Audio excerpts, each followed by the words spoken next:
Hello, everyone. Thank you for coming in. My name is Lydia Wangwe. Please allow me to share my screen. So today, my name is Lydia Wangwe from JICA Advisors. So today I'll be doing a brief presentation, and this document was prepared by talking with few officers from MIT, trying to gather this, and it was gathered from sources that are from the literature, as well as few interview with officers. So basically, I'll start off by discussing the institutions responsible for spare parts management in Tanzania. Then I'll move forward to effectiveness of spare parts management. Then after that, I'll move forward to talk about spare parts management by sector. Thereafter, I will talk about spare parts management in public institutions in Tanzania. So quickly moving, the institutions responsible for spare parts management, despite of MIT being one of the institutions responsible, we have TBS, who is the Tanzania Bureau of Standards, and their major activities includes undertaking measures for control of quality of commodities, services, and environment of all descriptions, and to promote standards in industry and trade, because this is pursuant to Section 4 of the Standards Act. And apart from that, it also goes hand in hand in, provision of education to sellers of spare parts and buyers in order to adhere to the rules and regulations on imports, which would not only help selling quality goods in the market, but also avoid inquiry losses that may arise from destroying substandard goods imported in the country. Another institution is TRA, that is the Tanzania Revenue Authority of Tanzania, whereas they do the clearance of importation of used cars and spare parts, and is covered under excess duty on motor vehicle and is overseen by the Revenue Authority. So the excess duty on motor vehicles is charged based on cylinder capacity, and imported used vehicles are also charged extra excess duty. So these duties, as stipulated down there, are charged as 15% rate for the motor vehicles of agriculture tractors that are aged 8 years, but not more than 10 years. We have motor vehicles aged more than 10 years from the manufactured, rated at 30%, and used buses aged more than 5 years from the years of manufacturers are charged at a rate of 10%. And we also have spare parts for motor vehicles and motorcycles are at a rate of 25%. So you can see that they have the responsibility to ensure that spare parts can come into the country and are charged and inspected and ensure that these rates are managed. So when it comes to effectiveness of spare parts management, we do consider 7 very important aspects or pillars. That is the minimizing of downtime. As we know that it is crucial to be able to save costs by minimizing downtime. So if you get to use much time in securing spare parts, you know that you'll be disrupting the schedule of production in industries. Optimizing asset utilization. We know that it is very important and crucial to optimize the utilization of an asset that is purchased. So let's say there's a breakdown. If there's a breakdown, you need to have an assurance of spare parts. When that doesn't happen, then you won't be able to use that asset at its optimum capacity. It is also important to enhance reliability. So when you have spare parts where, when it's a reliable spare part, it'll be able to reduce risk of unexpected failure and associated losses. We also look at reduction of cost. As we know, reduction of cost is very important in businesses and maintaining transaction costs. So by optimizing inventory levels and streamlining procurement processes, companies can achieve cost savings in spare parts management. Another important pillar is facilitating expansion. We know that as industries grow, it's very important to have proper planning and investment in spare parts infrastructure to enable companies to scale up their production capacity effectively and support sustainable growth. Another pillar that is important is support supply chain resilience, which is very important because if you get to have a robust spare parts management system, it'll be able to contribute to the supply chain resilience by ensuring continuity of operations. As we know, business continuity is very important. And even in the face of disruption, such as supply chain bottlenecks or unexpected equipment failures. The last pillar is the drive of innovation. Innovation in spare parts management practices is very important in aspects such as predictive maintenance and advanced inventory optimization techniques. This can drive effective efficiency, improvements, and innovation within industrial operations, leading to competitive advantage in the marketplace. So this also gets to give us an idea of the importance of effective management. Next forth, we'll discuss, as I said earlier, spare parts management cases by sector. The first is industry machinery and equipment. As we know, processing machines for SMEs are developed locally here, and there's availability of spare parts here. However, this is only limited to the mechanical aspects only, but it does not include the electronic appliances. As we know, we still do not have capacity in the electronic appliances.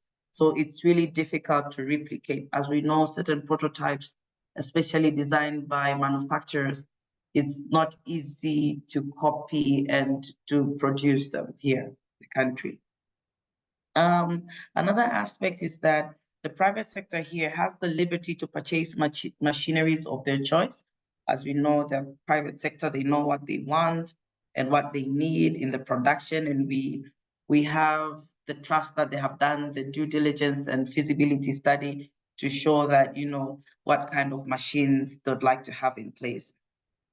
However, there are cases where private sector, both small and large, do not consider after-sales services, which is very important.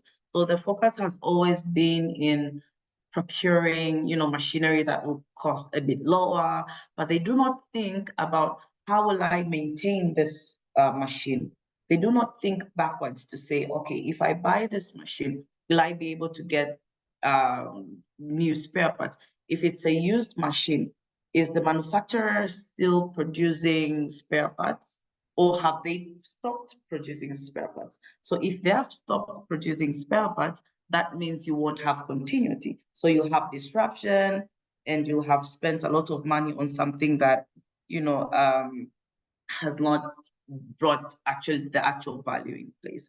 So this means that there's also a need to have a consideration of raising awareness and sensitization to the private sector to take into consideration after-sales services of the machines. So one of my observations that I got to see at the ministry is that we have 30 divisions at the ministries. However, we do not have a specific division that caters for spare parts management by itself. So through observation, we saw that MIT divisions only cover spare parts under Division 29 of manufacture of motor vehicles, trailer and semi-trailers. That is the manufacture of motor vehicles, bodies, coachworks for motor vehicles, trailers, semi-trailers, parts, accessories for motor vehicles. What does this mean? It actually means that it implies that we do not have a specific division that caters for spare parts management. And it also means that the focus, or it implies that the focus of the ministry's division is on the establishment of manufacturing plants and production, but not the repairment and management of this spare parts. That is very vital which is very vital for continuity and sustainability of industries. So if we look on the other hand, we do have institutions under the Ministry of Industry and Trade who are responsible for engineering, research, design, prototype and production.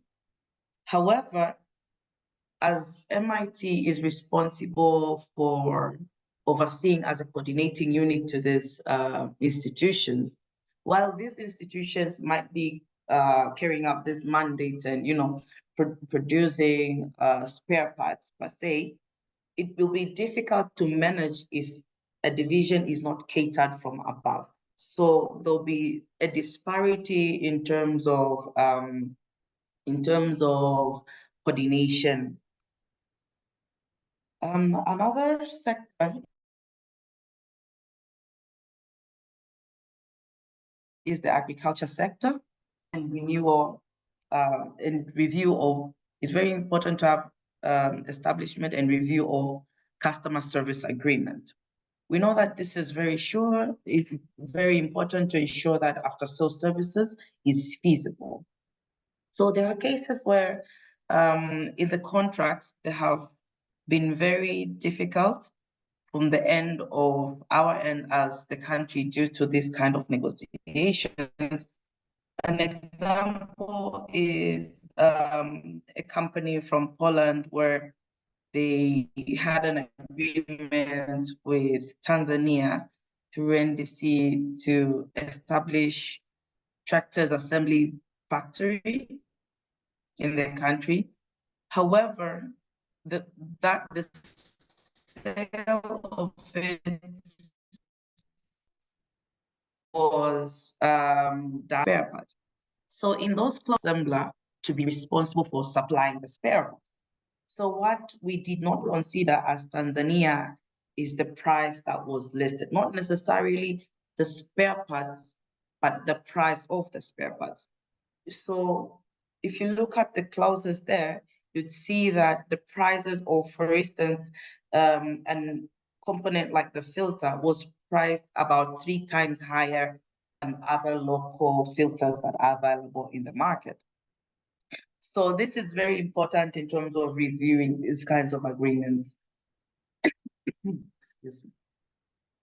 So as you can see, it resulted to disruption, whereas we had to have, the Tanzania Automotive Technology Center to actually come up with replicating spare parts that would at least try to fit. So some spare parts would fit, but some, you'd have to source from the original manufacturer in order to have the survival or longevity of the machine. Another sector is the automobile spare parts. So we've seen that, or we have observed that most African customers usually prefer affordability over quality. This has been observed over time through research in the making of decision-making in terms of purchases. And these products have been, dominated mostly by the, Chinese market, or has been the dominant in other parts like tires and other body parts. So, genuine spare parts usually are sourced from, original vehicles that were sold by insurance companies through police actions and other outlets. While mechanical components generally sell for 25% of the price of new genuine parts and body, which are in high demand and often fetch around half the price of new ones. And there are aspects where there are private sector companies that have machines that produce spare parts here in the country. In areas like Kariakoo and Tabata Dampo, they do produce spare parts. However, these parts do not last for long. They do wear and tear in a very short period of time. This is due to the raw materials that they use are usually very low, causing busting, for instance, spare parts like bolts. So the imported spare parts from the manufacturers are usually expensive, while importers might bring in products with fake license. However, on the other hand, TBS can trace these manufacturers using barcodes number and other specifications. As we know that, TBS capacity is still not that high at the level, and they're not omnipresent. So as you can imagine, it's not only for spare parts, but they also trace counterfeit products for every other sector. So you can imagine they are in, beauty products, they're in, motor vehicles, they're in everything that has to do with standards. So meaning they're overstretched and it becomes a bit difficult to maintain and control this product. And as we also know at the borders and, the other borders, sometimes things go unchecked and things like that. So it becomes difficult for TBS to inspect. And also most raw materials are imported since locally recycled products are usually of low quality. Another sector is the health sector. Medical devices and their spare parts are usually very highly regulated in their country, more than other products, whereas unacceptable medical devices and their parts in vitro diagnostics and laboratory equipment purchased or donated are always not allowed in the country. Because as you know, health is a very crucial component. So the lens of scrutiny is very high. So any person who intends to conduct business related to products regulated under the Act usually shall pay fees and charges that are stipulated under the first schedule. They usually charge around $500. So application for importation for spare parts for medical devices includes laboratory equipment, whereas they shall be accompanied by the following reasons for importations. So mostly you cannot just import because you'd like to import the device. However, it has to be coupled with letters in three important aspects. That is first, the contract of preventive and corrective maintenance between the supplier and the facility where possible. It has to be coupled with a letter from the facility stating the need of such spare parts where applicable. So here you can see that any misplacement will not be allowed.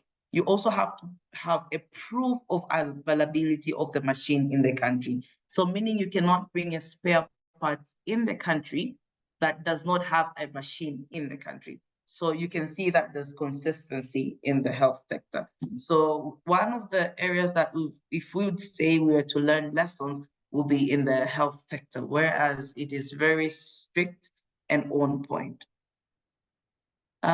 Spare parts management, the next part is the spare part management in public institutions.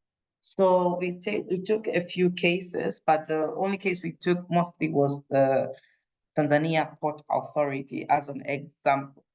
So there were issues of Tanzania Port Authority, according to the CAG report, whereas there were issues to do with equipment management and maintenance. Whereas the Tanzania Port Authority management revealed that in relation to spare parts management, the recurring issue of low gang and crane productivity at Tanga and Dar es Salaam port is usually caused by frequent breakdowns of critical equipment, including equipment like Gottwald, spreaders, and range stakers. And there's a concern that delays in the execution of planned activities could have caused, extensive leads of delay for cargoes and handling and dispatch. And as such, this kind of operative has reputation issues of the port as well. And the customers can ship to other competitive ports. So if you get to have delay because of the disruptions due to, there's no proper spare parts management, that means, as you know, we compete with other neighboring ports like the Mombasa port. So while other factors like, importation, fees and charges might be one of the cause, but delay is very important. As you know, business does not delay. If you have to deliver something to a customer to say in 3 days, and then now you have to deliver in 4 or 5 days, this will cause disruption in the business. So the CAG recommended that TPA Institute to conduct a comprehensive and scheduled maintenance program for all tools and equipment utilized in port operations, encompassing regular inspection, preventive maintenance routines, and timely, which is very important, timely repairs to mitigate the risk of unexpected breakdowns. So we do not conduct assessment after the breakdown. We do it regularly. So another part of, spare parts management in public institutions can be observed in the fair competition in the aspect of distribution agreements. So under the CAG report, it elaborated the exclusive distribution agreement with anti-competitive clauses on purchase of government motor vehicles. So this was the case of Toyota, whereas, as we know, under the Section 9 of Fair Competition Act of 2003, prohibits a person to make or give effect of any agreement if of object effect or likely effect of the agreement is one of them price fixing between competitors, a collective boycotts by competitors, and collusive bidding or tendering. So in this case, we observed that Toyota had exclusive distribution contracts, whereas the fair competition, so in the investigation report, is conducted under the directive of the Ministry of Finance after noting deficiency, that according to the investigation, the contracts were termed anti-competitive clauses, were contrary of Section 9. So meaning it breached the Fair Competition Act. So why did we include this? Yes, this is about the sale of motor vehicles. So as you saw, Toyota had the distribution rights, whereas if the ministry or any government institution wanted to procure from the direct manufacturer, they couldn't do so, but they only have to do so through Toyota Tanzania. So as you know, that this is a limitation by itself.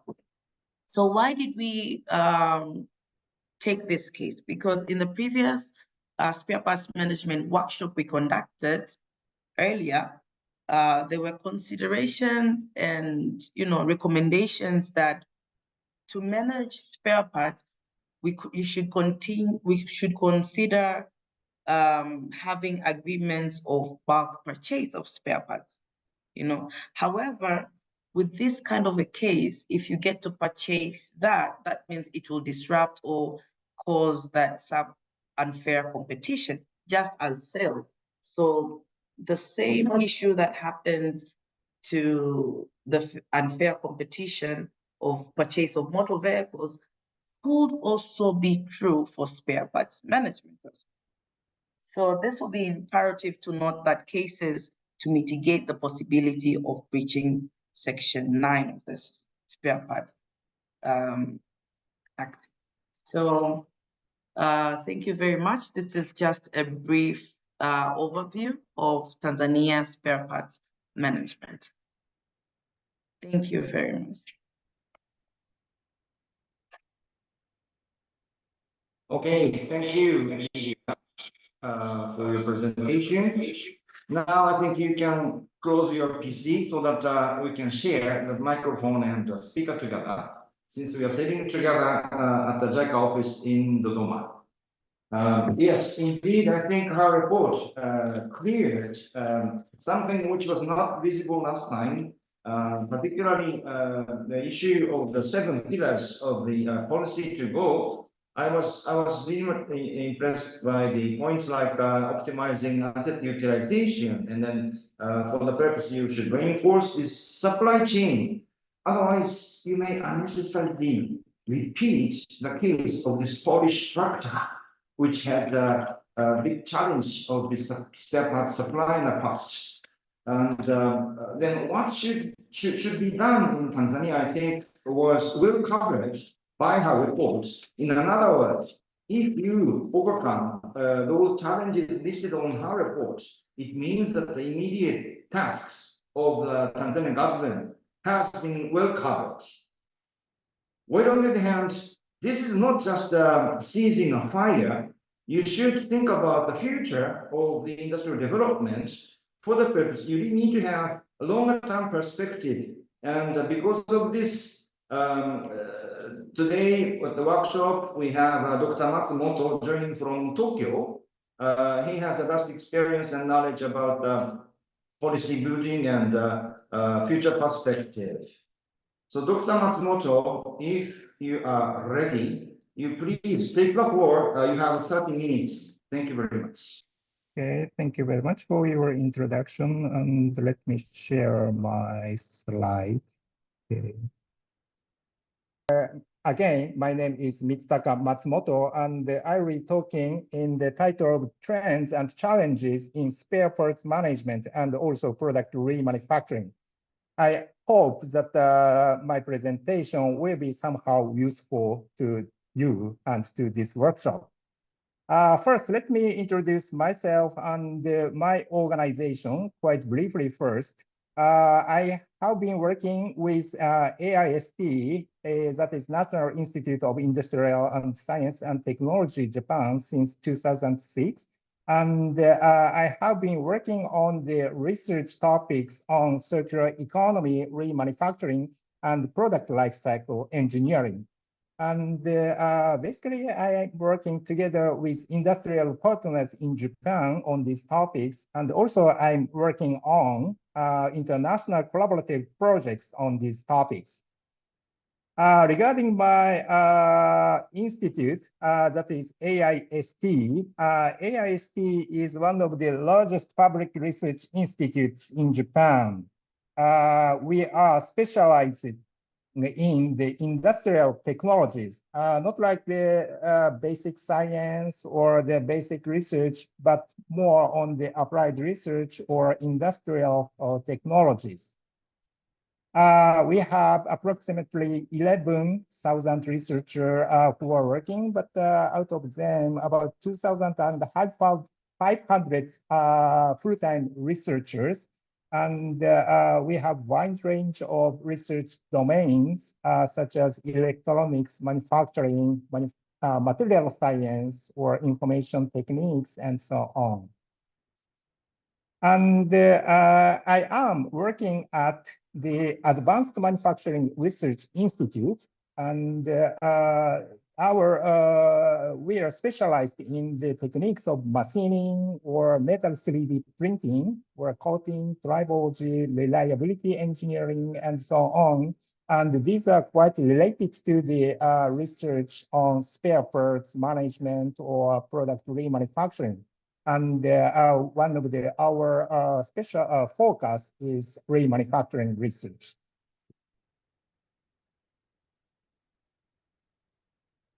And okay, let me go on to the introduction of my talk. This is one of the cases of remanufacturing. It's about the automotive remanufacturing. This is a case in Japan. This company collects this type of used components. This is the automotive alternator, and this goes through the processes of disassembly and cleaning of spare parts, components, and inspect and restore the subcomponents and reassembly and the final testing, and it becomes like this. So this is a case of product remanufacturing, and this type of businesses are done in Japan, in other countries, and of course in developing countries. And this is yes, one of the spare parts management. And another case here is this is a case of photocopy machine remanufacturing. This is a case of manufacturing companies such as Ricoh, Canon, or Xerox in the United States. These companies are providing this type of remanufacturing products.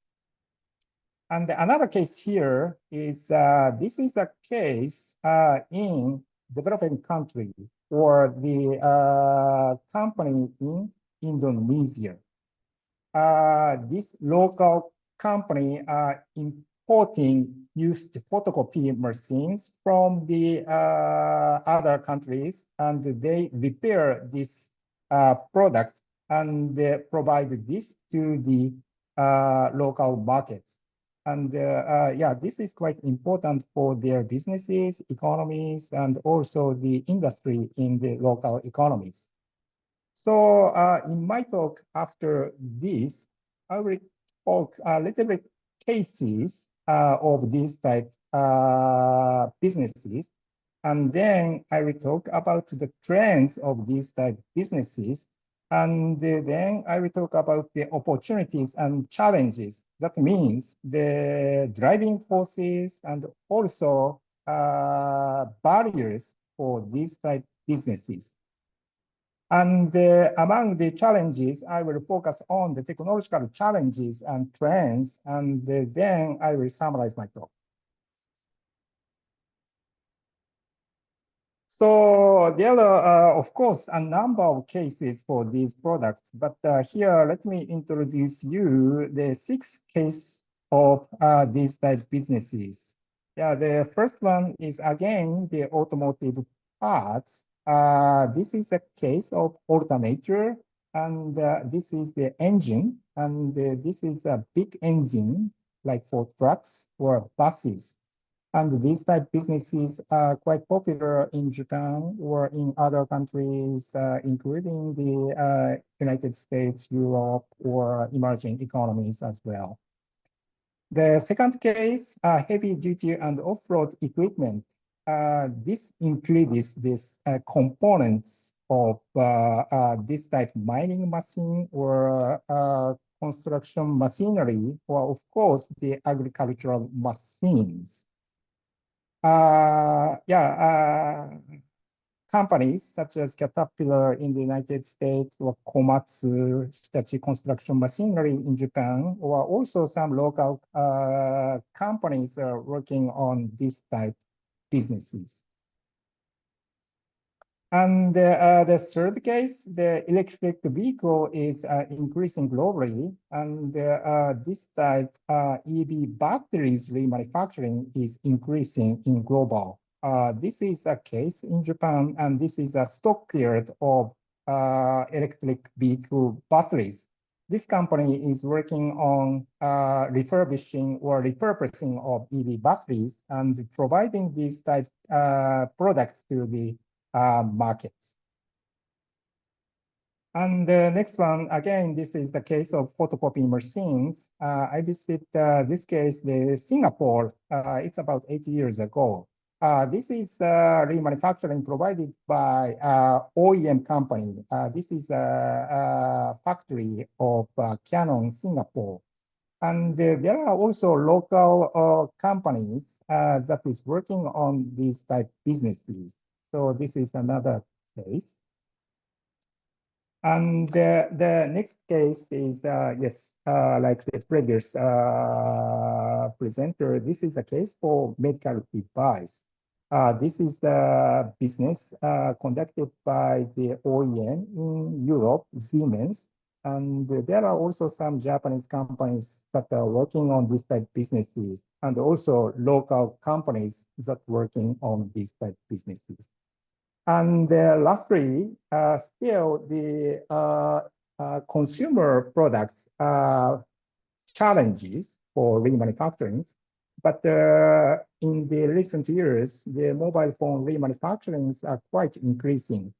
OEM companies such as Apple, Samsung are working on these type businesses. And this is a case of local company in Germany. This is another case in Japan, and also some companies based in emerging economic countries are also working on these type businesses. So the trends or the markets of these type businesses is that in the case of United States, it is estimated that remanufacturing production is around 43 billion US dollars. And the target products are like aerospace, heavy duty off-road, like including agricultural equipment, and also automotive parts, machinery, and so on. And in terms of trends, in case of Europe, it is estimated that these type businesses is increasing. According to this report, it will be triple by 2030 from 2016. And another slide about the trends about remanufacturing is, I would say that remanufacturing is gaining worldwide attention in these years. One of the example is that in G7 summit in 2015, remanufacturing was part of the summit declarations for the first time. So this type businesses is gaining the worldwide attentions. And moving on to the opportunities and challenges, let me talk about the driving forces for these type businesses. I will talk about 3 factors first. The first, the circular economy. The global attentions for the circular economy is increasing in the last years. And to promote the circular economy, recycling is of course important, but moreover, long-term use of products through reuse, repair, or remanufacturing is definitely necessary. So due to the trends for the circular economy, remanufacturing is gaining the attention. And the next driving force is the trends for servitization in global. The manufacturing industries are making efforts to increase the portion of services in the product businesses. This trend is called as servitization. That is because, the after-sales services like spare parts provisions or the remanufacturing is quite lucrative or beneficial for those companies. And also it is the customer needs. So it is also important for customers and also for the local businesses or local economies. And the third factor, is one of the pillars for the industrial policies in emerging economies. I'm not an expert in the economies, but these type of remanufacturing businesses or spare parts provision businesses provide the supply chain resilience for the local governments, or it is good for the local economic growth, and also it helps the human resource development. And in the long term, it could be good for industrial cluster incubation and, of course, circular economies or sustainability.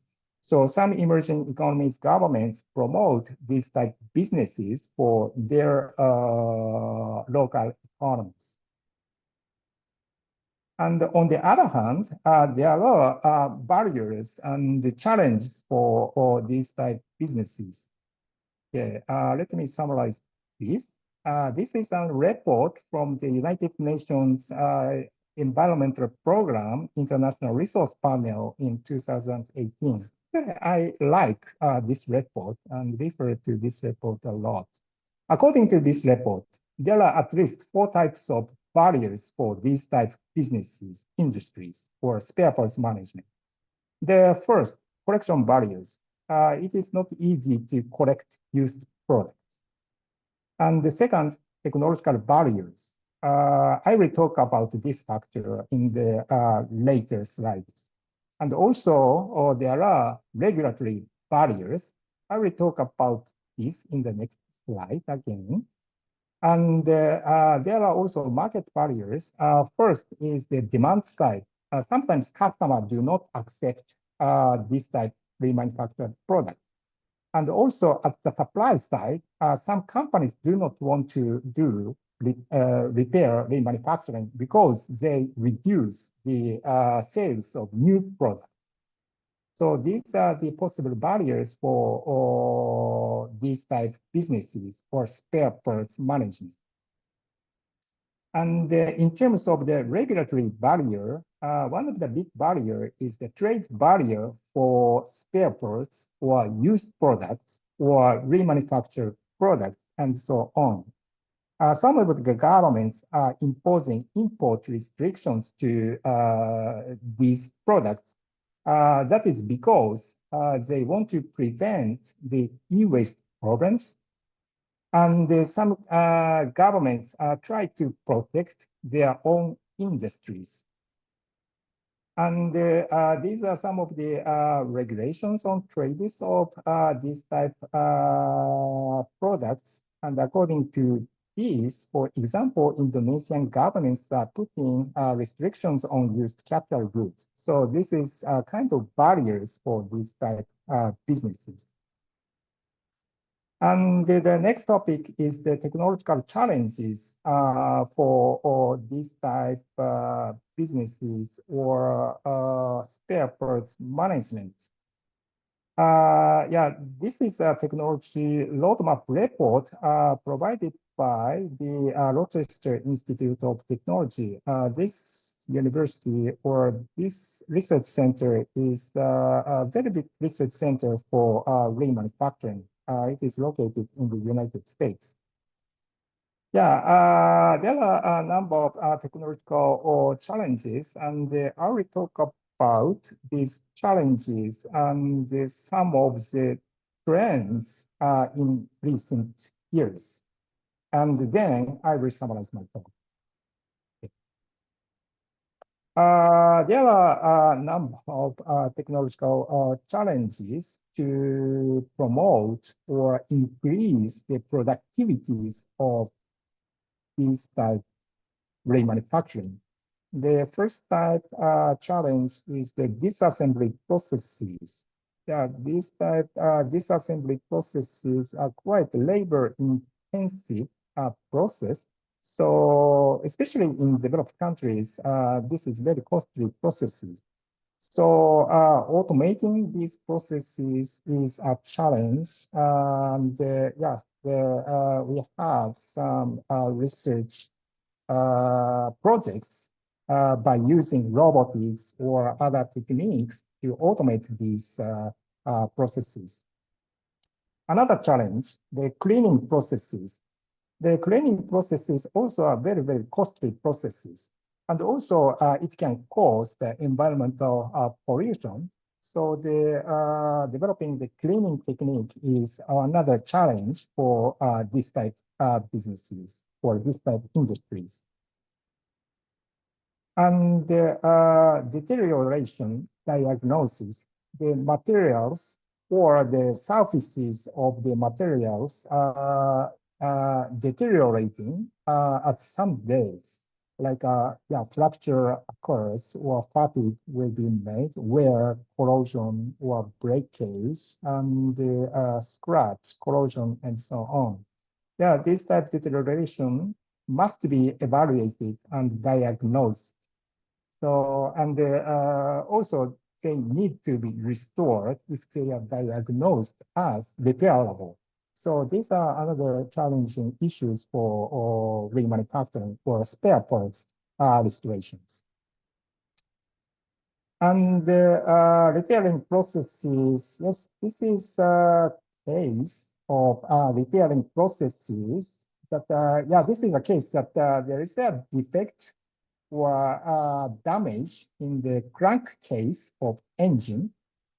Yeah, this type damage repaired by the pre-processing and then welding and then grinding, and this type process is quite costly. So this has to be automated, and the increase of the productivities of these processes is also a challenge. Okay. And surface repair processing, the thermal spray or cold spray I will mention later, and this type facility or this type capability development is also important to make the spare parts management. And yes, I'm talking about the the expectations for the 3D printers.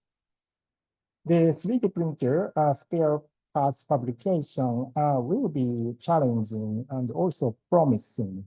The 3D printing or additive manufacturing is bringing innovation to manufacturing. It is also expected that 3D printing can innovate the spare parts management as well. This is one of the examples in industries. If the 3D printers are used to make spare parts, on-site spare parts manufacturing is enabled. This is a case of the spare parts fabrication by 3D printers.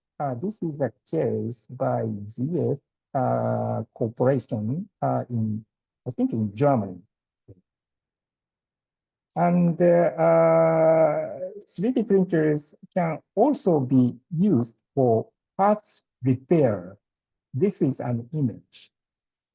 This is actual case in Japan. This company is mold and die manufacturer, and this company started using 3D printer for repair 2 years ago. Until the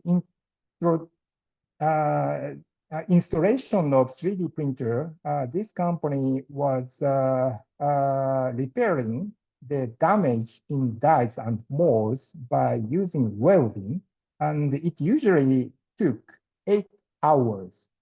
But after introducing metal 3D printer, the process was automated, and it took only 1 hour for the repair.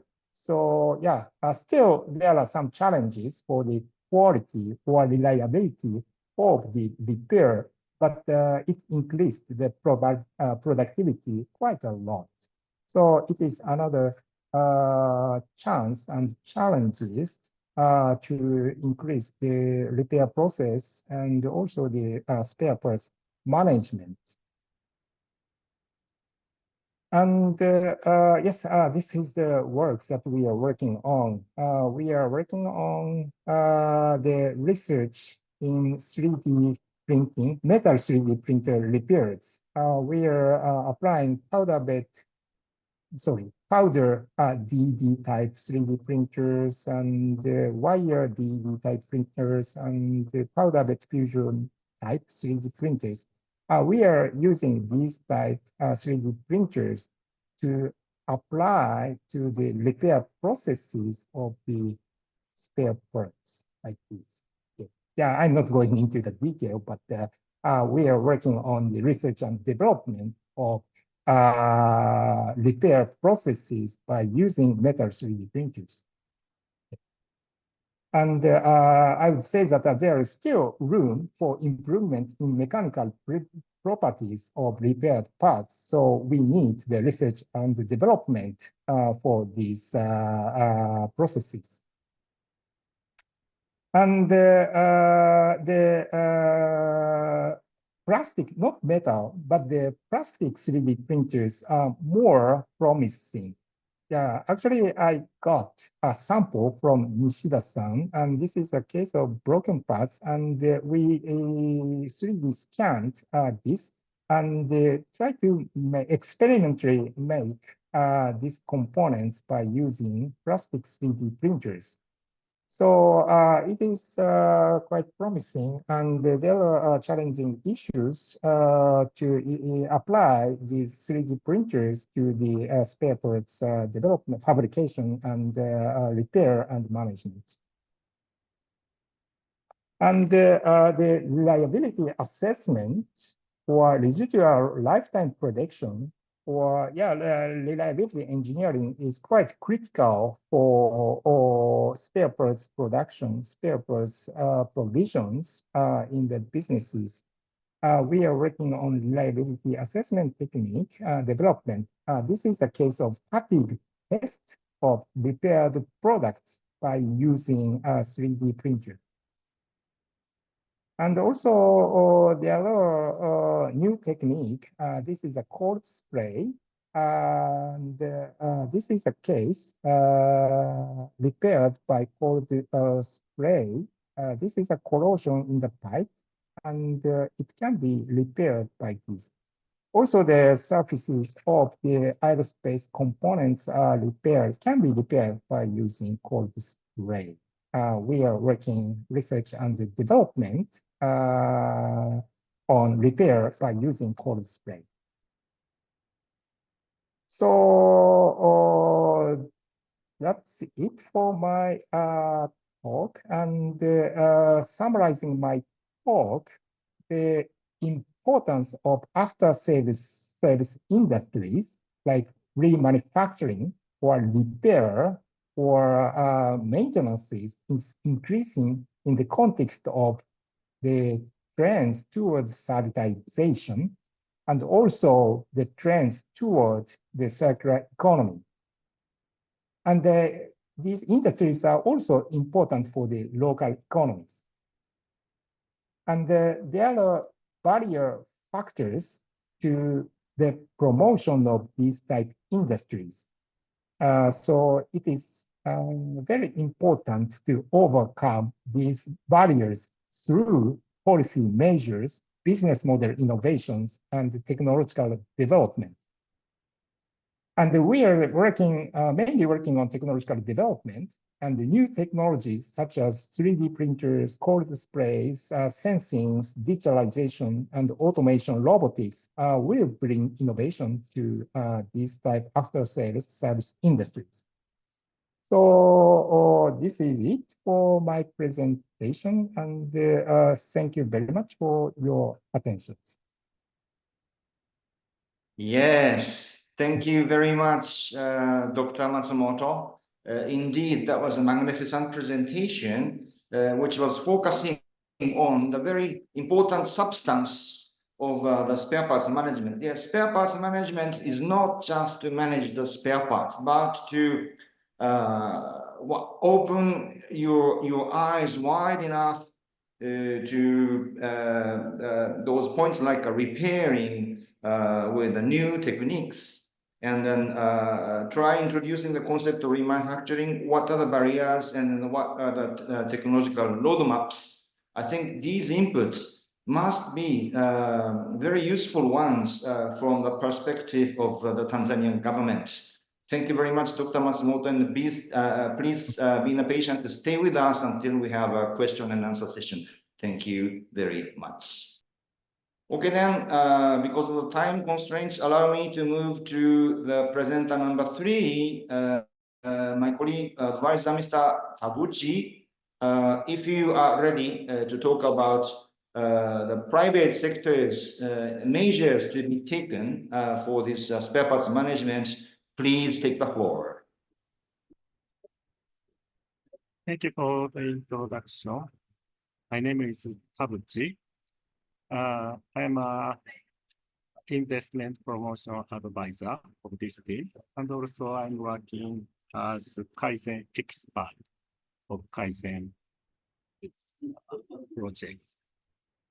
So today, I want to explain about inventory control. So this is a content of Kaizen. So let's start. Today's content is number 1, inventory control. Number 2, demand forecast. Number 3, how inventory affects balance sheet.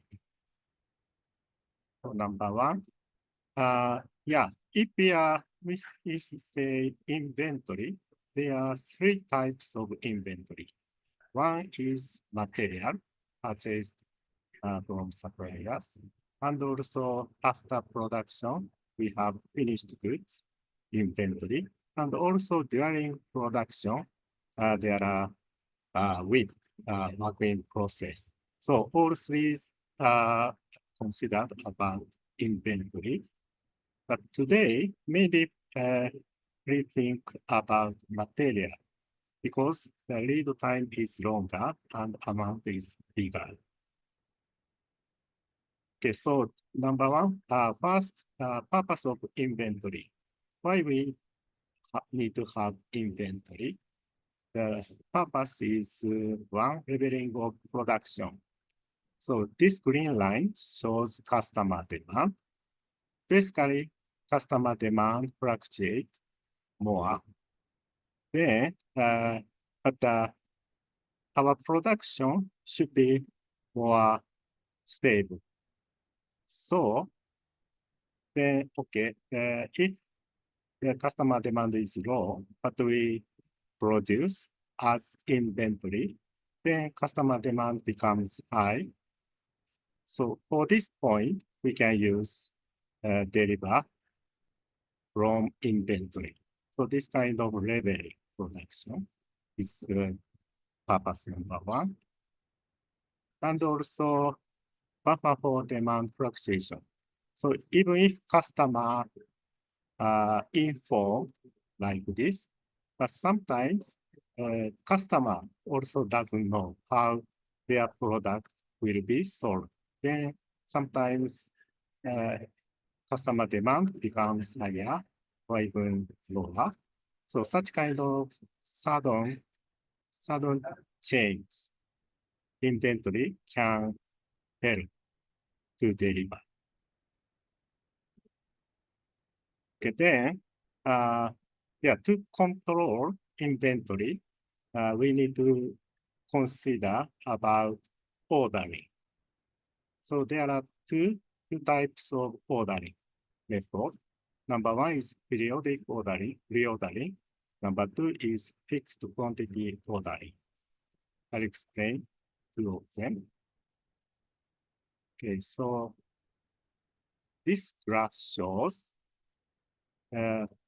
horizontal line shows time and vertical line shows volume, quantity, inventory volume. So this means after deliver the parts, materials, the quantity becomes this level. Then this inventory are used, then volume becomes lower and lower. Then after some time, the orders again, then it becomes this level and reducing and order and reducing. So this is the movement of inventory amount. So then first one is periodic reordering. This is a fixed date. For example, this shows weekly ordering. Every Monday, this company order the amount, some amount. Then next week, order again. And next Monday, order again. So periodic reordering means the fixed date, but quantity will be changed. The quantity is calculated as demand.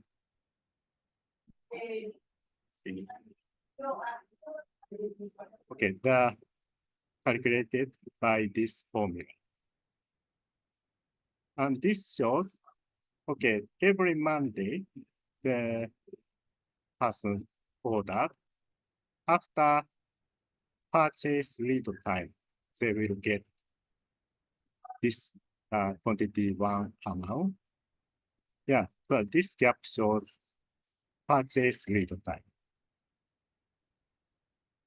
Okay, then, yeah, this level shows safety stock. This safety stock is used. Okay, so this is normal, average demand of the customer, but this demand will be fluctuating. So sometimes it's not so much as demand, and sometimes it's more than demand.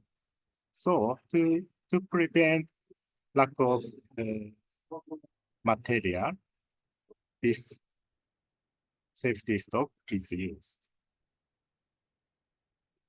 The second one is fixed quantity ordering. So what the difference is the timing. Timing of ordering is not fixed, but quantity is fixed. So this control has order point. After, okay, so first you get this amount of inventory. After using, and inventory level becomes this level, means order point. Then the person should order this quantity. But the inventory doesn't come immediately. So after purchase lead time, they get this amount. Then, yeah, after, again, this level becomes order point. Then order this quantity like this. So order point is calculated as this by this formula. Yeah, maybe we need to consider about demand during only this period. Again, the customer demand becomes increasing or decreasing.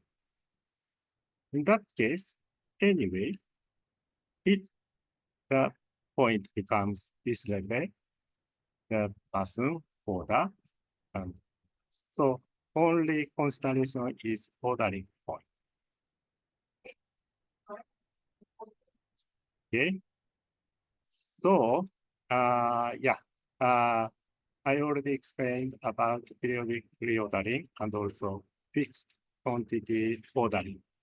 And another one is as required. So this is just, for example, we need to have 100 pieces of material, then we order. So this is very basic level of the control. Then, yeah, time consuming. So after you requested, then order means time consuming marks. Stock out the risk is minimal. Production type is used very low volume production. Then, first one, periodic reordering system will be, time consuming minimum.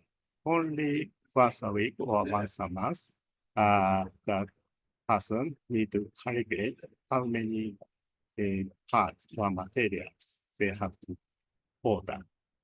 Then stock out. Okay, so if they order once a month, normally the company is planning to order once a month. Then in this 1 month, customer demand changed drastically. Then stock out may come. So the risk of stock out becomes maximum. And also this periodic reordering used high mix, low volume production. And the other one, fixed quantity ordering. So this is just the center of these two production ordering style. So fixed quantity ordering, time consuming medium, stock out risk medium, and this is used for low mix high volume production. Yeah. Okay, then what happened is once lack of parts or lack of material happens, safety stock becomes increased. So management decide to avoid stock out. Then they try to keep inventory more. And weak forecast makes safety stock increase. So if the forecast is not so good, then the risk of lack of material becomes high, then safety stock becomes increased. Right, then to control inventory, you need to fill two conditions. So to control your inventory, you need to know how much amount of inventory. So inventory should be recorded. To do this, okay, so if the workplace is this kind of condition, and you don't know how many materials, how many products you have, you cannot control inventory. Then I can say 5S should be implemented to manage your inventory. So what is 5S? Maybe many of you knows about this. 5S means sort, set in order, shine, standardize, sustain. At least these two, sort and set in order, should be implemented to start inventory control. Sort means remove unnecessary stuff from your venue of work and reduce clutter. And set in order, organize everything needed in proper order for easy operation. So at least these two S should be implemented to manage inventory.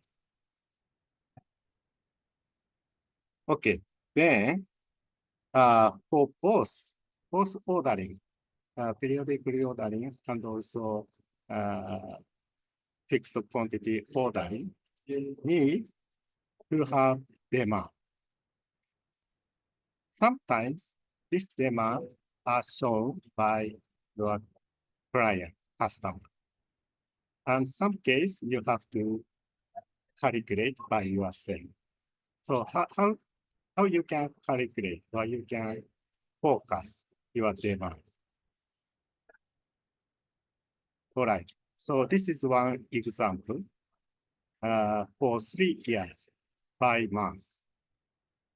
Okay, so this shows in 2021 January, they sold 100,000 pieces. and February 80,000 pieces. Okay, so but year by year, month by month, these amounts they sold. Then, how do you make demand forecasting for 2024? Okay, this type of data includes 4 elements. Especially the important thing is this kind of cycle and also slant, increase or decrease. Then, yeah, if I write the line graph of these 3 years, looks like that. Then, how do you make forecast of 2024? There are 4 types of method. One is simple average method. 2 is moving average method. Number 3, exponential smoothing. Number 4, seasonal index. Okay, yeah, I don't want to explain so much, but the simple average method is just calculate average from January, February, March, April, then May forecast can be 115.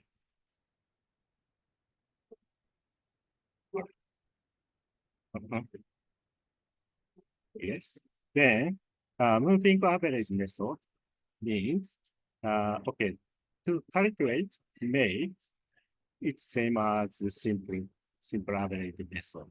So 150 can get, but to calculate June forecast, you can use from February, not from January. February, March, April, May, 4-month average to set June forecast.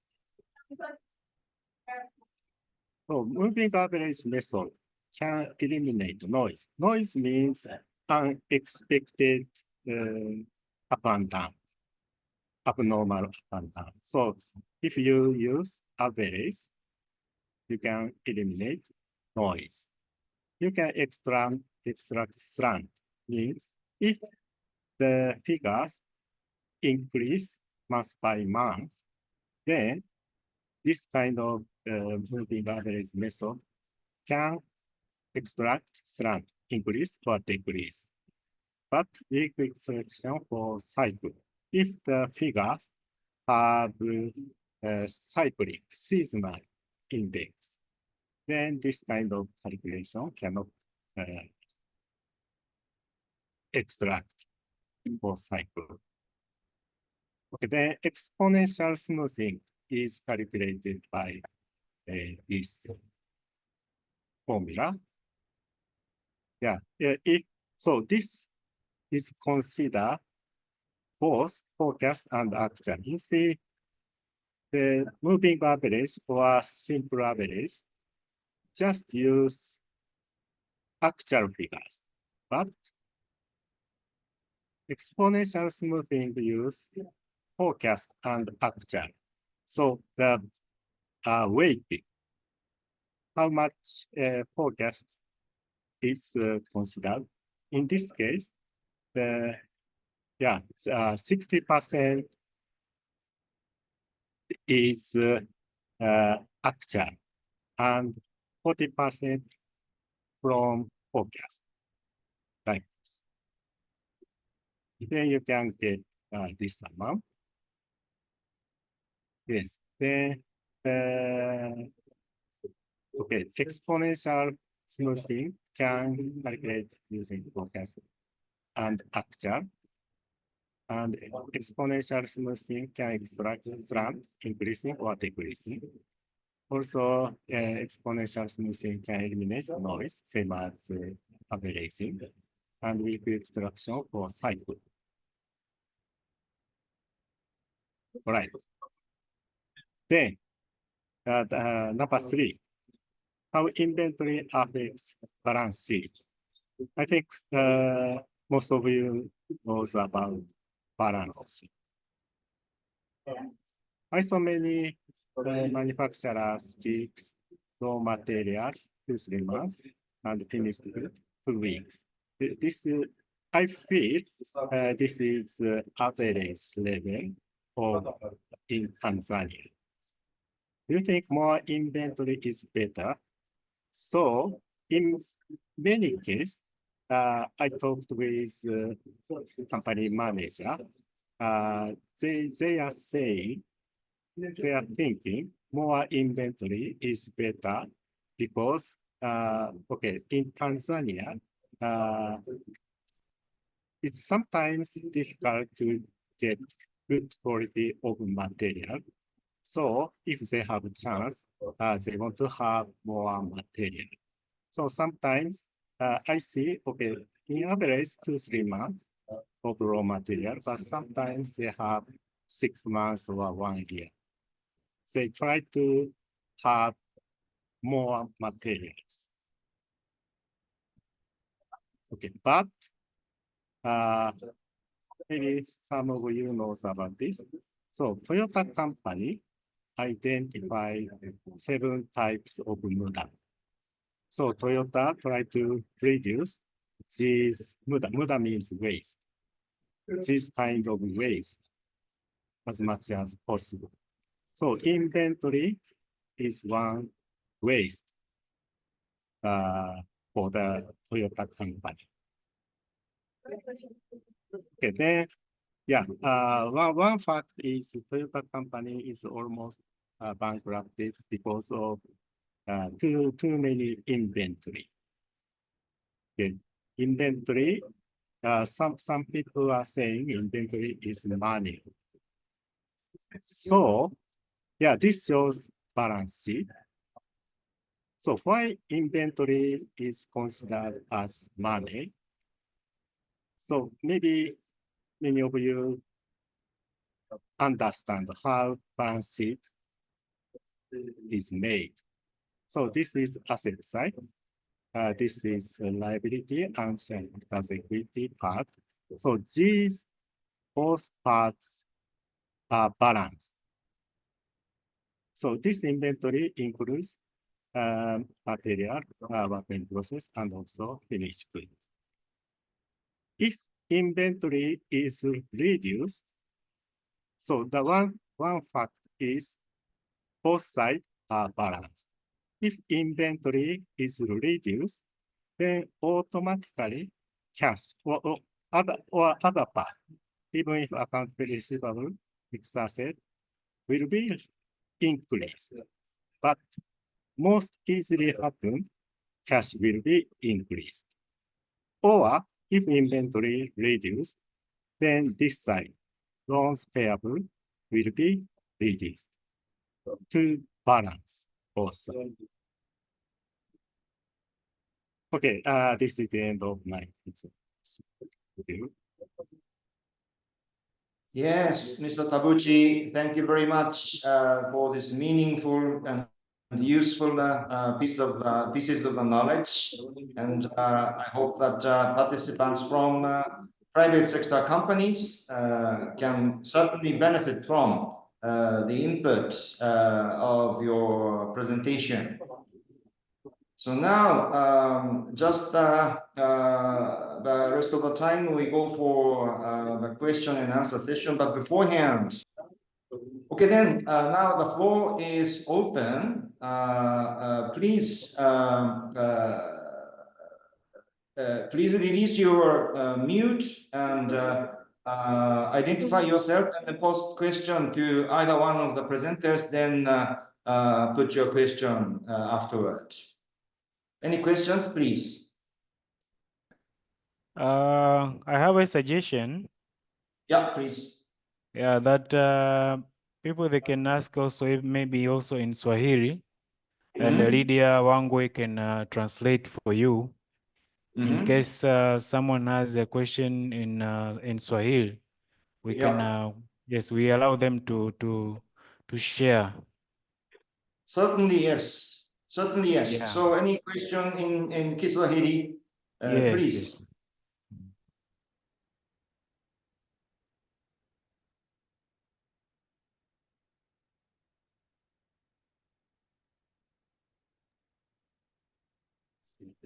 Hello?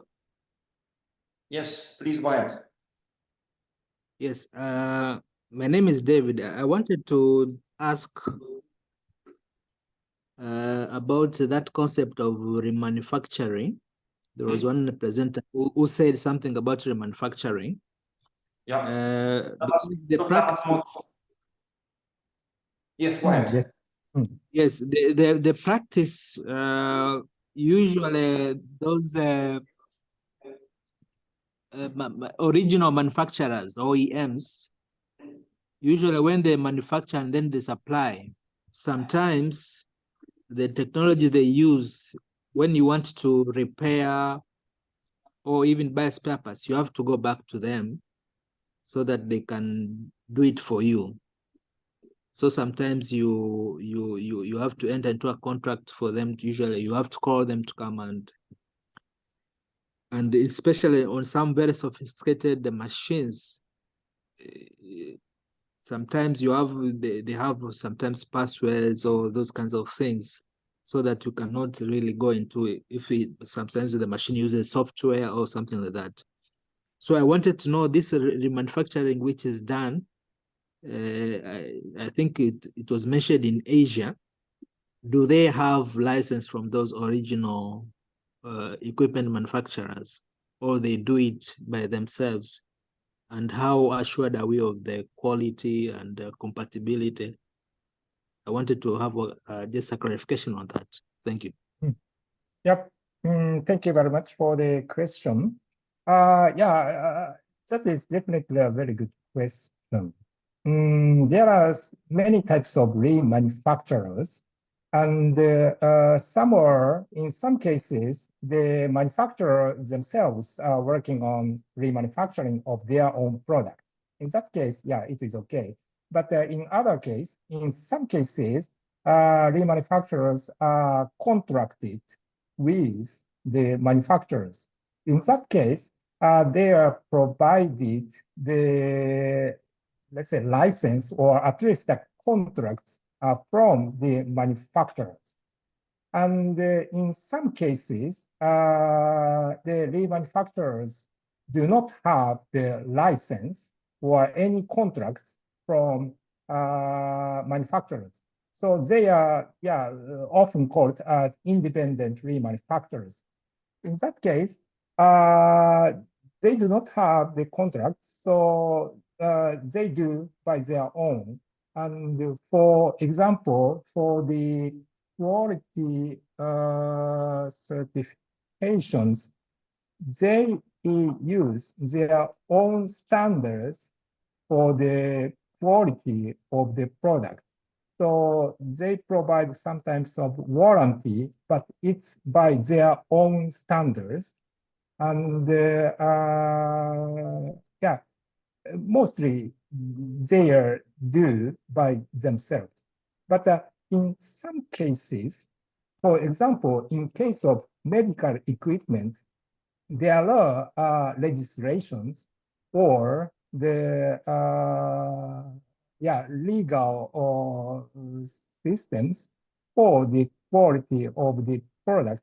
In that case, sometimes they have licenses, but in many cases, such as the photocopier remanufacturing or automotive parts remanufacturing by independent remanufacturers, they do not have license or the contracts with the companies. I hope this answers your question. Thank you, Dr. Matsumoto. And yes, also David, please pay attention to the chat where Isalia Mende also commented that those manufacturers stop supplying spare parts once they change the model. This frequently happens, and even more than that, in Tanzania, I've seen a couple of factories where they are still using the equipment which they bought more than 50 years ago. And obviously, there's no supply of spare parts available in the market. Referring to those cases, I think, yes, there should be good opportunities for you to think about this remanufacturing of spare parts. David, these are the response to you for your benefits. Okay, thank you. Very good. So any other questions, please?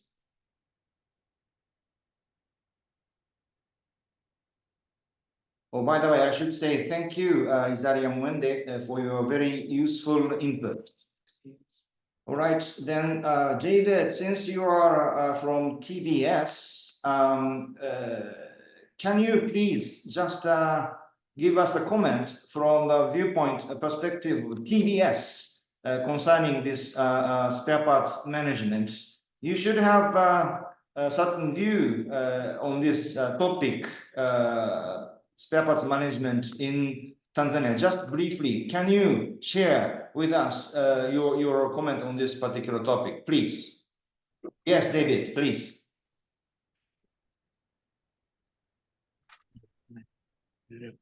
Yes, maybe from I understand online we have some officers from imports section. Maybe they can shed a light, but maybe from what I understand is that actually we have a challenge on ensuring quality of spare parts coming in, especially, you know, there is a huge market of used spare parts, whether it's the motor vehicles or different. So usually there is that influx of used spare parts coming in, and it's usually a challenge how to assure quality. And there are actually complaints in the market of the quality of these used spare parts coming in. So usually for new spare parts, sometimes we have to depend on the specification of the original manufacturers. But overall, I think it's a challenge on how to control quality of these spare parts, especially if they are used, if they're imported while they are used. So I don't know the experience of other countries. How do they assure the quality of these spare parts in the market? How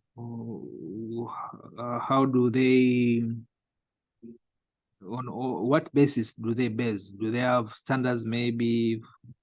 Because there are different types of spare parts, different types of, depending on the equipment or the machines or the vehicle, etc. Overall, that's the challenge. But so from my view, that's my perception on this. That because of especially on the part of the used spare parts, it's a challenge how to control the quality as they come into the country. Thank you. Yes, thank you, David, for your useful comments. And how about the other countries? This is a very difficult question, and even I do not know it for sure about particularly the detail of technical, I don't know, data or something.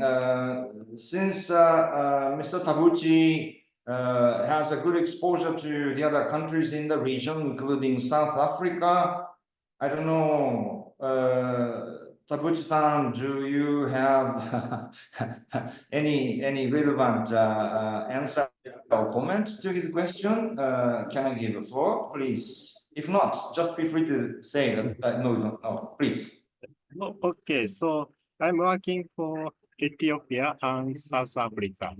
I know Ethiopian situation more than South Africa. Yeah, all Ethiopians are working with worse condition than Tanzania. Okay, so they also using more than 50, 60 years old machines, and they cannot get spare parts. So then, yeah, I know one factory that there are so many machines, but more than half machines are stopped. because of lack of spare parts.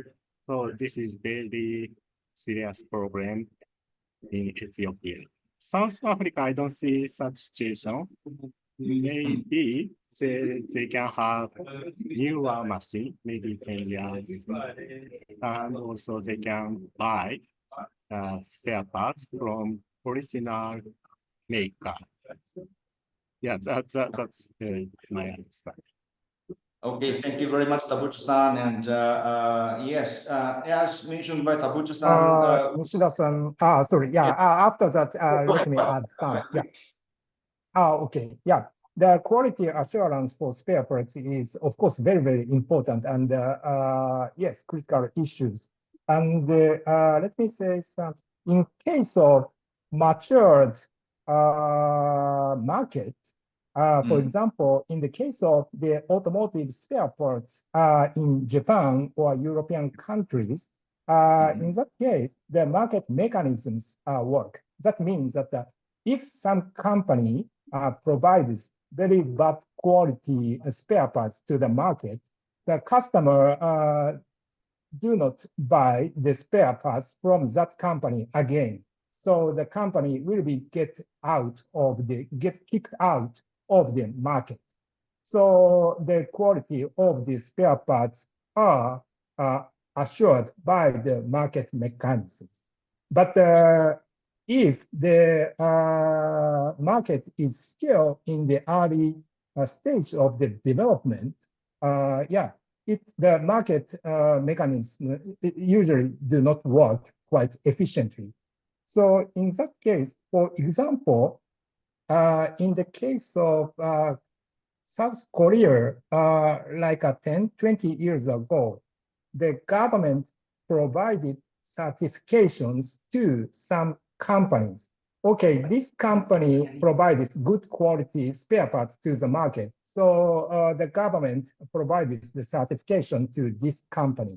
So that is, yeah, one of the cases or one of the measures to assure the quality of the spare parts in the market.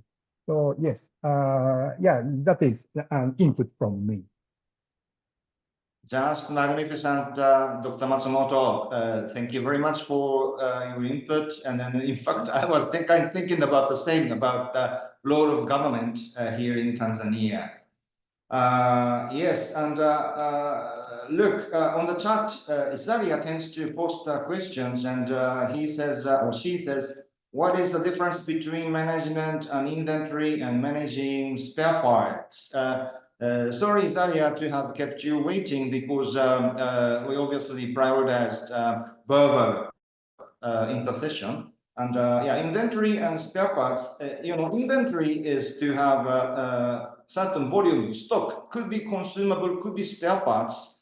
But if you just constantly keep on using, eventually you will lose those in the stock not to be available. And the inventory control is to pay attention to that perspective. Whereas on the other hand, managing spare parts includes this inventory control together with the quality specification and all those things, which was also covered by Dr. Matsumoto. So it's a partially overlapping two different concepts.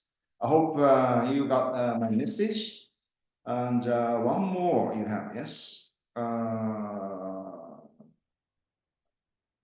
Yeah, this is just a comment. And recently there is an increase of take spare.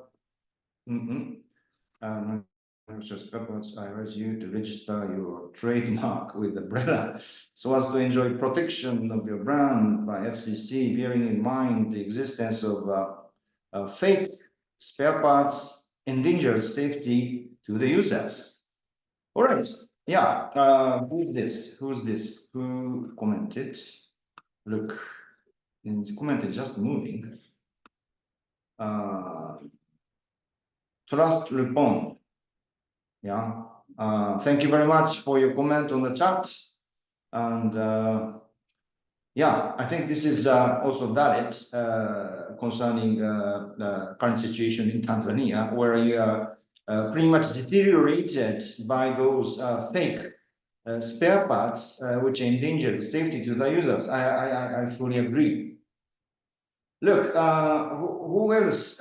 Please feel free to release your mute and speak out with any questions or interest of yours. Please go ahead. Ask for recommendation for the case of Tanzania. Okay, why not? Why not? Please. Yes, Lydia, please. I see there's a question where they're talking about the cases where machinery sellers in Tanzania do not sell spare parts, do not maintain a stock spare parts for machines they sell, and they're interested only on making the sales and not the after sales provision. That is the training and spare parts provision, repair, and maintenance. So the question is, what policy issues being recommended in this Tanzanian case? This is a very, very relevant questions. And look, I don't know if I answer, I answer like on behalf of ministry. So there are some participants from ministries. Just a comment. Doesn't have to be a very kind of binding sort of official response of the ministry. Just as an informal comment. Can I expect either one of the participants from a ministry to answer to this question?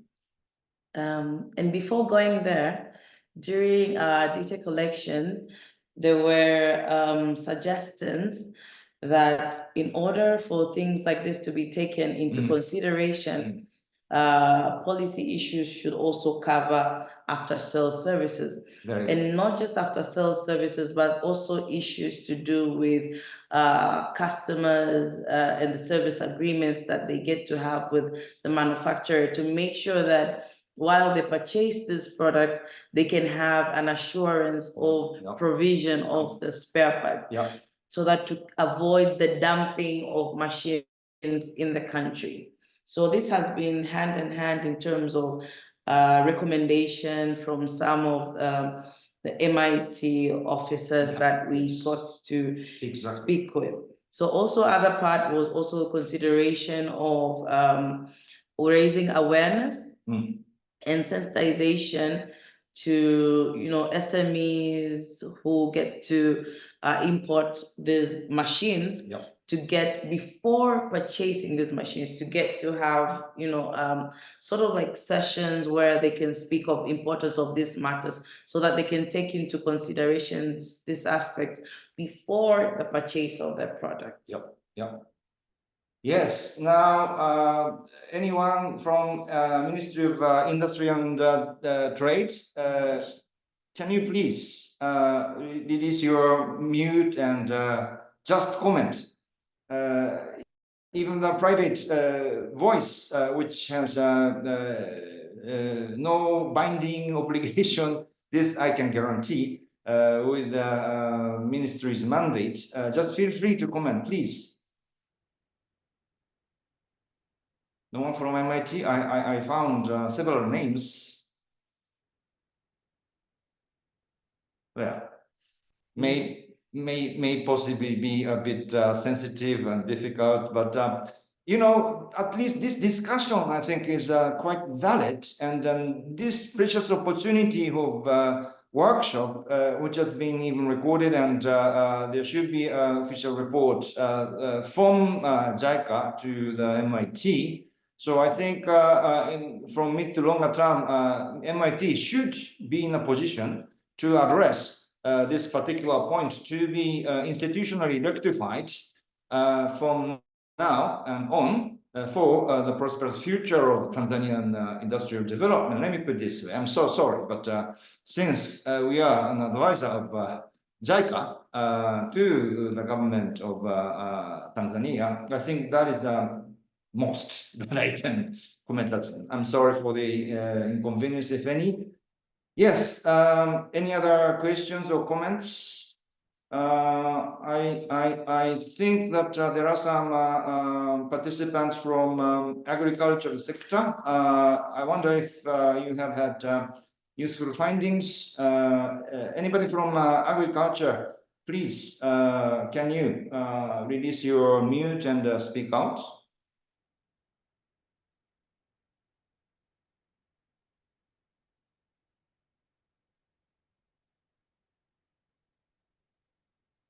Not much. Okay, fine. Never mind. So Lydia, please. Maybe just to refer back to Mr. Matsumoto, given the experience of Japan, and since you are from the government sector, reflecting to these questions to do with what should the government of Tanzania do in this case, what are your views in terms of how to handle this after-sale services? How has Japan been handling this in terms of how the business people or the private sector procure the machines, how they ensure that they do have a consistent after-sale service? So what has been the experience? How has the role of the government been in ensuring that there is sustainability of industries? Do you have any insights that you can share with us? Wow, that is a very good and big question. And yeah, generally speaking, Japanese government haven't done much about after-sales service sectors or the remanufacturing or spare parts provisions. But I think that, yeah, of course, the government have been promoting recycling to circulate the material resources, but not much on repair or remanufacturing or after-sales services much. But I thought what the government can do is to, yeah, like the discussion before, the governments can set some systems to assure the quality of the spare parts provided to the markets. It is a very big issue for the after-sales service spare parts, and the government can do a lot to they assure the quality of the products provided in the market. And also, I think the trade issues and also the promoting the technological development or research and development to increase the productivities for the repair or spare parts provisions to the market. So I know I could have only partially answered to your questions, but that's the answers from my side. Thank you very much, Dr. Matsumoto. And yes, let me also comment on a small thing to facilitate continuous and constant communications between the market and the manufacturers. Through industrial associations, the role of government in Japan can be characterized to facilitate the communication, including feedback from the users or the demand for future product development from the market. These type of information government tends to share with those business who are selling those equipments so that they can correctly reflect the demand of the market to the next product that they produce, through which they can also realize that the demand of spare parts supply is a very crucial thing. They may not make money, they can make credit, they can make a trust of the market. Failure to keep on supplying good quality of the sufficient volume of spare parts to the market, in the longer term, eventually they will lose the credit from the market. This is what's being practiced in Japan, as far as I'm aware. Thank you, Lydia, for your question, and also Dr. Matsumoto for your answers. And all right, since we are running close to the time of ours, can we ask, I don't know, again, is Ananya around representing MIT? Could you be so kind to give a kind of final comment by which you can? Yes. Hello. Sorry, Ananya. before the final comment, Yeah. I want to refer previous meeting. Mm-hmm. We have one issue that was raised by the participant. I want the comment from Japan and TBS as well about the fake spare parts. Because I just want to know from Japan how they control the spare parts. Because the previous comment was in Tanzania, you find the same spare is selling 600,000. And the same spare you can find in the market selling maybe for 200,000. Yeah. They all look similar and they all look very new. But that one also TBS can comment on that. But first I want to hear from Japan side. They can comment on that, and then in TBS will finalize on that as well. Okay, great. Thank you for your question, Ananya. So now, fake spare parts issue. I wonder if Dr. Matsumoto happened to have any insights about the management to host this fake spare parts in Japan. Yes, the fake spare parts or the quality of spare parts are big issues. So I'd say that it is by the market mechanisms. Basically, the government, I don't think government is doing any for that issues. For example, once again, in the case of automotive parts sector, there are sometimes the fake spare parts in the market in Japan too. But once some company provides the fake spare parts to the market, the customers do not buy spare parts from that company again. So the company will be kicked off from the market. So the market mechanisms is working in that case. But in some cases, the business associations or industry associations are working on that. Some business associations are providing the not license, the certificates or the good quality a parts mark or sticker, and they provide the certificates for some companies or the products. And yeah, of course, sometimes it works, but sometimes it doesn't work. But the customer look at that certificates and buy the products from the certificated companies.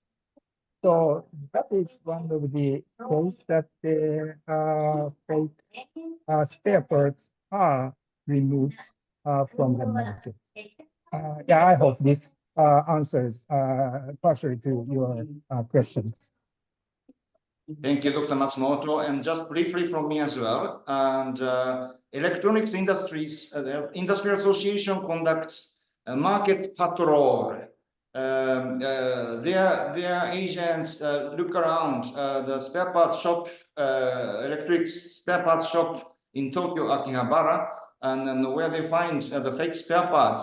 They start investing where they got those supply from, and then they put it as a case, and they sue it for prosecution. And this type of self-protection has been demonstrated, even though this is just a demonstration, but still the response from manufacturers who wants to reputation of the good quality, they are patrolling the market. Okay, TBS, can I ask David to respond to the Anania's question?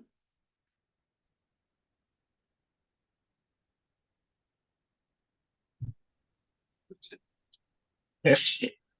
Hello? Hello? Hello? Yes? Yes. Okay. I'll just give my views as I see it. Like I asked before, or I stated before, there is a challenge on this.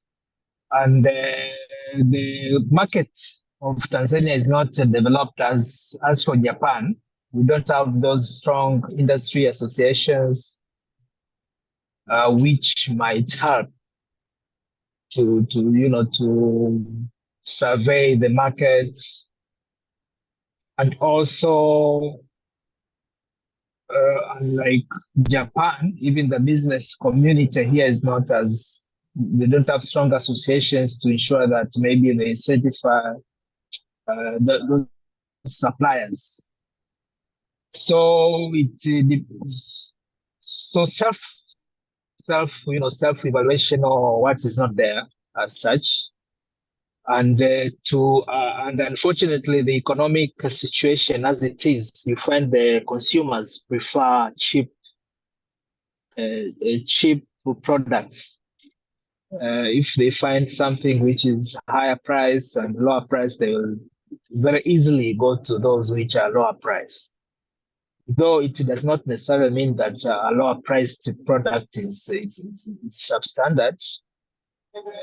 Not all the time, but most of the time it's likely to be substandard if the price difference is too much. So I think there is need now to cooperate and to establish, I think, suppliers, maybe from authorized.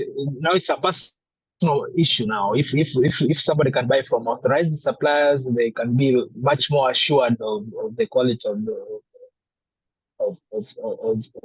the spare parts being supplied. But if it's just from a normal market, like I said before, it may be a challenge. Of course, there is because I think somebody who posed the question was talking about fake, because there is a difference between fake and substandard product or low quality product.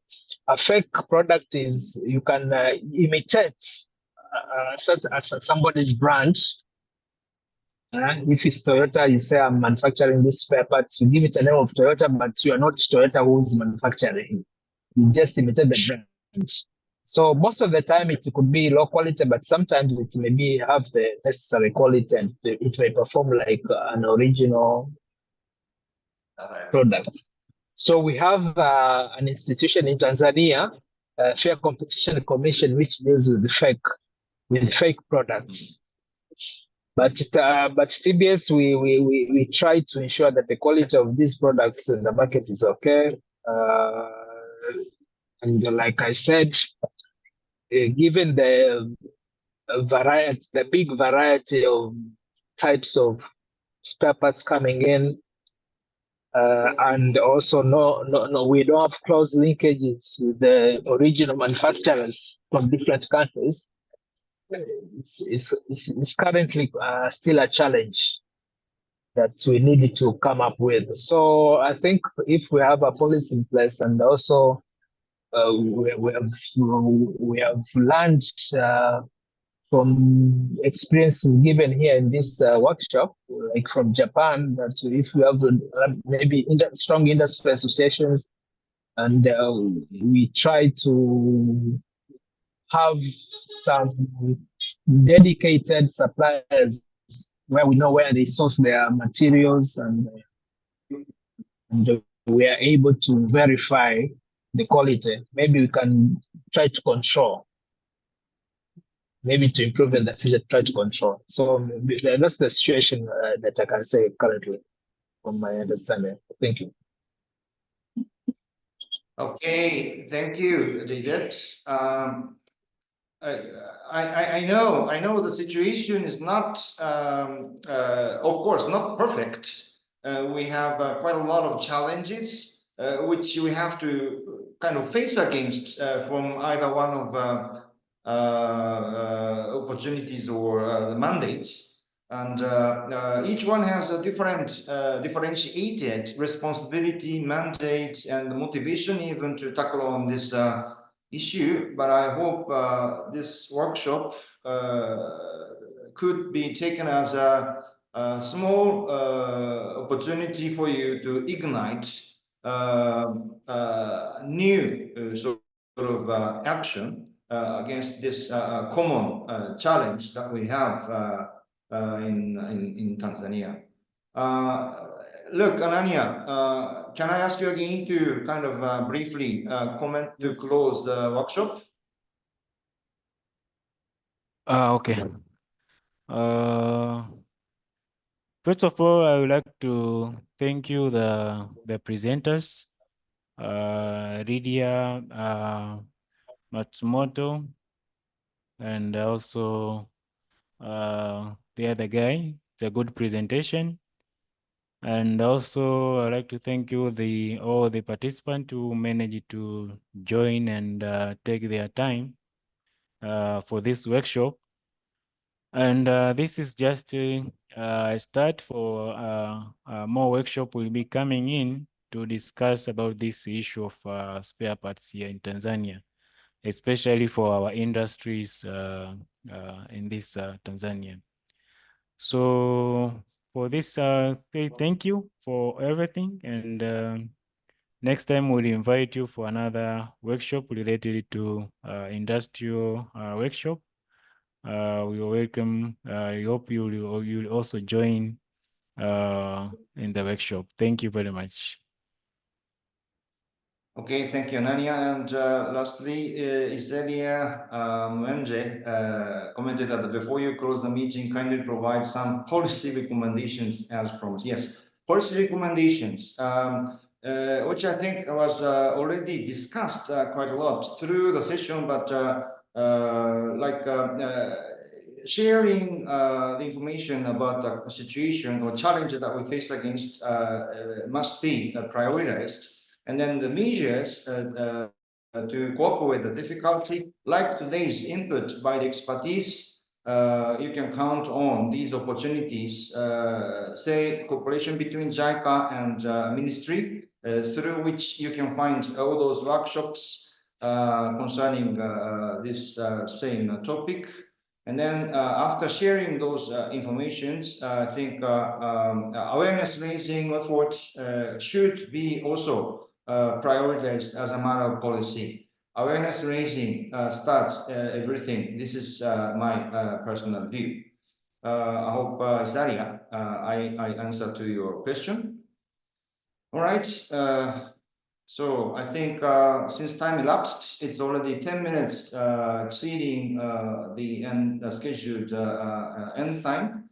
And I appreciate everybody to whom I'm asking to help us with your comments to improve this type of the activities by JICA. We'll send you some URL through which you can comment. You please help us also to improve the quality of the services. And I hope everybody made sure to put your name, email address for certificates. If not, you still have another half a minute to go. Yeah, otherwise, let me just close the workshop, and then you please feel free to quit and get out from the meeting room. We stay here for another half a minute, and then make sure to leave your ID identifications before you leave. Thank you very much for your participation.